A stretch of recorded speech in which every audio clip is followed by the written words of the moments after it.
The Holy Gospel according to St. Mark, the 6th chapter. Glory to you, O Lord. King Herod heard of the disciples preaching, for Jesus' name had become known. Some were saying, John the Baptizer has been raised from the dead, and for this reason these powers are at work in him. But others said, it is Elijah. And others said, it is a prophet, like one of the prophets of old. But when Herod heard of it, he said, John, whom I beheaded, has been raised. For Herod himself had sent men who arrested John, bound him, and put him in prison on account of Herodias, his brother Philip's wife, because Herod had married her. For John had been telling Herod, it is not lawful for you to have your brother's wife. And Herodias had a grudge against him and wanted to kill him. But she could not, for Herod feared John, knowing that he was a righteous and holy man, and he protected him. When he heard him, he was greatly perplexed, and yet he liked to listen to him. But an opportunity came when Herod, on his birthday, gave a banquet for his courtiers and officers and for the leaders of Galilee. When his daughter Herodias came in and danced, she pleased Herod and his guests, and the king said to the girl, ask me for whatever you wish, and I will give it. And he solemnly swore her, whatever you ask of me, I will give you even half of my kingdom. She went out and said to her mother, what should I ask for? She replied, the head of John the Baptizer. Immediately she rushed back to the king and requested, I want you to give me at once the head of John the Baptist on a platter. The king was deeply grieved, yet out of regard for his oaths and for his guests, he did not want to refuse her. Immediately the king sent a soldier of the guard with orders to bring John's head. They went and beheaded him in prison, brought his head on a platter and gave it to the girl. Then the girl gave it to her mother. When the disciples heard about it, they came and took his body and laid it in a tomb. The Gospel of the Lord. So, sometimes when you read the Bible, to keep track of the cast of characters, you almost need a scorecard. And this is particularly true when in the New Testament we read about King Herod. Because there are actually 3 King Herods in the New Testament. They are all related to each other, and they are all puppet kings who exercised authority only with the consent of the Romans, who had conquered the area decades before. The one that we read about most, and we probably remember the most, is Herod the Great. He was the king when Jesus was born, and he was a particularly nasty guy. Matthew's gospel accuses him of slaughtering children in Bethlehem in order to try to kill Jesus. We don't have any record outside of the New Testament of him doing that, but we do have records of King Herod the Great killing several of his own sons because he thought they were plotting against him. And because he was so vicious and so ruthless, he kept good order in his domain, and so the Romans liked him a lot and allowed him to rule most of what is today modern Israel and southern Lebanon.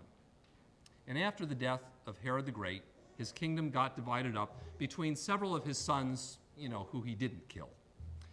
The southern part, around Jerusalem, went to Archelaus, who was not as good at ruthlessly keeping order as his father. So eventually the Romans exiled him and set up a Roman governor in the southern part, which is how Pontius Pilate comes to be in charge down there. But in the northern area, around Galilee, that area went to Herod Antipas, the King Herod who we read about in today's gospel reading. Frankly, the Romans didn't care as much about Galilee, and Herod Antipas was brutal enough to keep things in line. So this King Herod becomes the Herod we most often read about in the Gospels because he is the king in Galilee where Jesus lived most of his life. But this King Herod was also known for the intrigue that surrounded his life. Herod Antipas was, after all, a collaborator with the Romans, who was in charge first and foremost of making sure that nobody messed with the Romans. He also had a small army, and he could kill or terrorize anybody he wanted to as long as he didn't mess with the Romans. So if somebody like John the Baptist was a potential threat or just annoying, he could throw him in prison or cut his head off if that's what he felt like doing, just on a whim. And as today's gospel reading makes clear, he also flaunted social and moral norms. Mark says that John the Baptist ended up in prison because he told Herod he should not have married his brother's wife, Herodias. You will note that Herodias is a name sort of like Herod, and that's because she also was part of the family. In fact, while she had been married to another of Herod's brothers, actually not Philip, she was also Herod's niece. So, not mentioned but known by all, Herod Antipas was married to his niece, which is even grosser than what Mark tells us.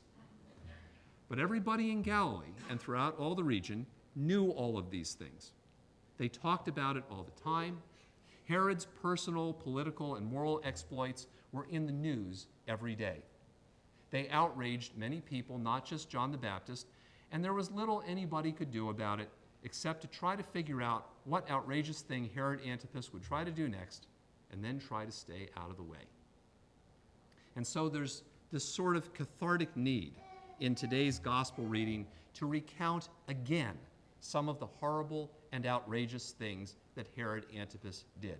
It takes up the entire long gospel reading. Mark is the shortest gospel we got, and Mark really condenses everything down, but here it's like, I just got to tell you about this stuff, and he expands all of this stuff about what Herod was doing and all of the pain and the agony that all of this stuff was causing to people back at that time. Indeed, it's probably the case, it is the case, that Jesus, remember this is supposed to be a story about Jesus? Jesus almost gets lost in the moral, political, and social outrages of the text. He's almost a passing footnote. And it is the case that it does say that, Herod, when Herod did these things, this was ominous for Jesus as well. But other than that, Jesus is mentioned almost not at all. In fact, he does get lost in the moral, political, and social outrages that Mark is telling us about. And it was probably the case that what Jesus was doing might have been missed by many in his day because the number and the volume of the moral, social, and political messes were just so great, not just the stuff that Herod was doing. And yet, God was doing a new and powerful thing in Jesus in spite of Herod Antipas and the Romans and everything else that was going on. The words and deeds of Jesus proved more lasting and more meaningful than anything Herod Antipas did. And I have had to tell you all of this stuff about Herod Antipas because centuries later, people remember Jesus and they don't remember Herod. Often, when this gospel reading turns up in the lectionary, preachers wonder what to do with it because it's really all about Herod, and Jesus just seems to be a footnote in the midst of moral, social, and political intrigues of the day. But see, the thing is, in every age, that is actually the challenge. There are and always have been moral, political, and social outrages that fill our news feeds and threaten to overwhelm our hearts and minds. This is especially true in an election year, and even worse when people start shooting at our presidential candidates, killing innocent people and doing all this kind of stuff where we go, oh, whoa, whoa, none of this stuff should be going on here. And sometimes we can get so caught up in these things that it's hard to notice anything else going on around in the world among us. And if God is doing something new and lasting, it might get unnoticed or even seem like just a passing footnote in the story of our daily lives. One of the things that's important about this gospel reading is this reminds us that this is the way it was in Jesus' day too. But as horrible as today's news are, and as horrible as today's gospel reading is, the good news in this story is that Jesus is always at work in the life of the world, even at times when the world just seems consumed by political, social, and moral outrages. And Jesus was never waiting for a better, more peaceful time, or even one when the news cycle might permit more people to hear about Jesus. God was doing stuff even then and even now.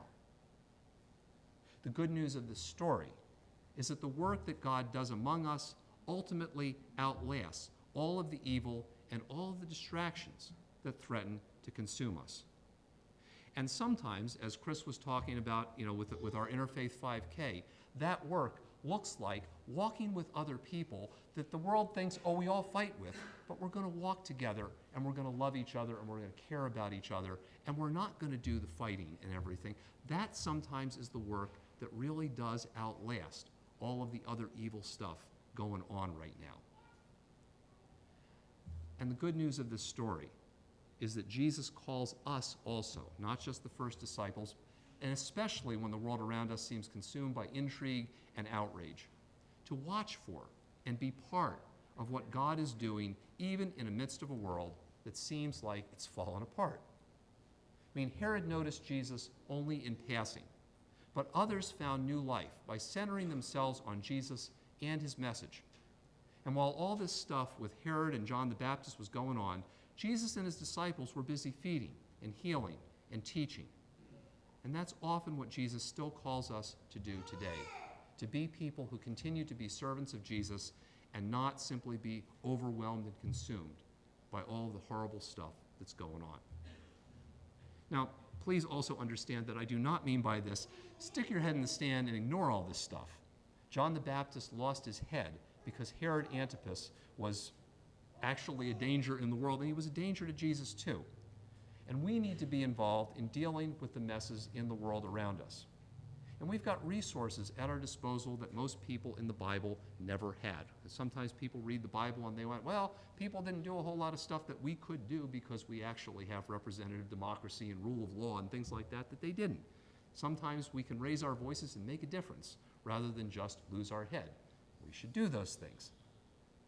But in the midst of whatever messes you feel called to engage in, and no matter what social, political, or moral outrage fills your news feed at any particular moment, don't let Jesus become a footnote in your life. Don't miss out on what Jesus is doing in the midst of the real messes that the world is in. And don't get so caught up, overwhelmed by the intrigue of the day, that you don't have the time, the energy, or the bandwidth left to be part of what Jesus is doing in your life and how Jesus is calling you to be an instrument of God's hope and healing and redemption in the life of the world around you.